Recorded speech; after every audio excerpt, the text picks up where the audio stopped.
Quais são as características diferentes de uma previdência privada?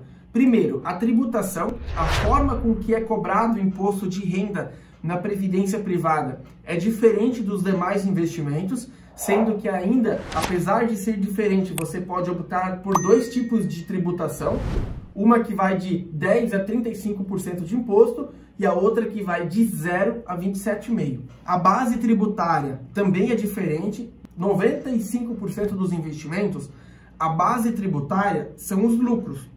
No caso da previdência privada, tem um tipo que é o PGBL, P de pato, que a base tributária é o total investido. Porque quando você vai resgatar um dia, você vai pagar imposto sobre o total do dinheiro que você colocou. Mas faz sentido eu pagar imposto sobre o meu próprio dinheiro? Em um caso específico faz. Benefício fiscal, então tem alguns benefícios fiscais que a previdência privada oferece que outros investimentos não têm.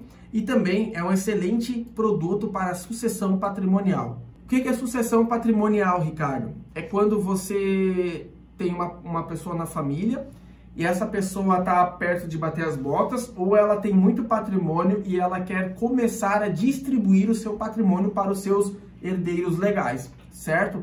A previdência privada, ela é um ótimo produto para a sucessão patrimonial, por quê? Primeiro, que ela não entra em inventário, então quando você faz um plano de previdência, você coloca beneficiários nessa previdência. Vamos lá, eu, Ricardo, estou com 70 anos, e eu tenho 3 filhos. E aí eu vou lá e coloco os meus filhos e mais um outro amigo que eu quiser ainda como beneficiários da minha previdência. No momento que eu vir a faltar, esse dinheiro vai automaticamente para eles na proporção que eu coloquei lá no plano. Não vai passar inventário, não vai ter cobrança de advogado em cima desse negócio. Outro ponto é que em alguns estados do Brasil, a previdência privada não incide o tal do ITCMD. ITCMD é Imposto de Transmissão, Causa Mortes, Doação. Se você doar um patrimônio ou você vir a faltar e esse patrimônio ser doado pela sua falta, incide esse imposto, que normalmente é 8% sobre o valor do bem ou o valor do investimento. Em alguns estados do Brasil, a previdência privada não tem a incidência do ITCMD. Então, para a sucessão patrimonial, é sensacional. Lembra de assistir alguma live sua que você comentou o quê? Quando é aquele caso que a empresa aplica o mesmo aporte que você, aí vai fazer previdência privada. Está correto? Sim. Quando você é funcionário de empresa privada ou algumas empresas públicas, você pode optar por um plano de previdência empresarial. Esse plano de previdência funciona da seguinte forma. Normalmente você faz um aporte lá de R$100 por mês e a empresa faz mais um aporte de algum valor naquela previdência. Na época que eu trabalhei no Bradesco, o Bradesco tinha uma especificação que ela fazia o tal do 4x5. Se eu colocava R$400 por mês na minha previdência privada, o Bradesco, que era a empresa, o meu chefe, colocava R$500. Se eu colocasse, sei lá, 1.000, eles colocavam R$1.200 na previdência, no aporte. Se a empresa que você trabalha oferece esse tipo de plano de previdência, vale muito a pena você fazer. Por quê? Porque mesmo que a empresa está colocando lá, se você coloca R$100, a empresa está colocando R$30 que seja, poxa, é 30% praticamente sobre o teu aporte, então vale muito a pena sim você fazer esses planos. E por que a empresa faz isso? Porque ela é bonzinha? Não, empresas pequenas não vão fazer isso. Quando é uma empresa grande, ela tem a forma contábil dela pelo lucro real. E no lucro real, ela pode usar esses aportes em previdência privada dos funcionários e utilizar como despesas para abater no lucro. Então assim, basicamente, em vez de ela pagar imposto, ela faz essa jogada e aporta na previdência lá. O mesmo vale para o vale alimentação, vale refeição. As empresas dão isso para os funcionários porque elas são bonzinhas, são queridas? Não, porque elas, como são tributadas pelo lucro real, elas podem utilizar isso para abater no lucro da própria empresa, tá? Sempre que você pensar em previdência privada, saiba que todo plano ele é dividido em 3 partes, sempre, sempre, sempre.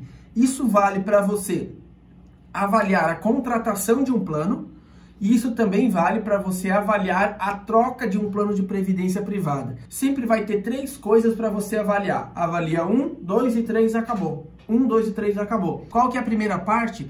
é se o plano é da categoria PGBL ou VGBL. A segunda parte é se o plano é o regime de tributação progressivo ou regressivo. E por último, você avalia onde que o dinheiro está investido, qual que é o fundo de investimento. Se é um fundo basicamente mais conservador, moderado ou agressivo. Vou contratar uma previdência nova. O que eu preciso entender? Primeiro de tudo, eu faço declaração de imposto de renda no modelo completo e ainda contribuo para o INSS? Então eu faço um PGBL. Não, eu não faço. Então é um VGBL. Todas as outras hipóteses é um VGBL. No futuro, eu pretendo ter uma renda menor que R$2.000 por mês quando eu for me beneficiar dos meus investimentos. Sim, eu acredito que eu vou ter uma renda menor que R$2.000 por mês. Então você vai utilizar o regime de tributação progressivo. Não, eu acredito, Ricardo, que lá no futuro eu vou ter pelo menos uns 2 salários mínimos, pelo menos por mês. Então, regressivo.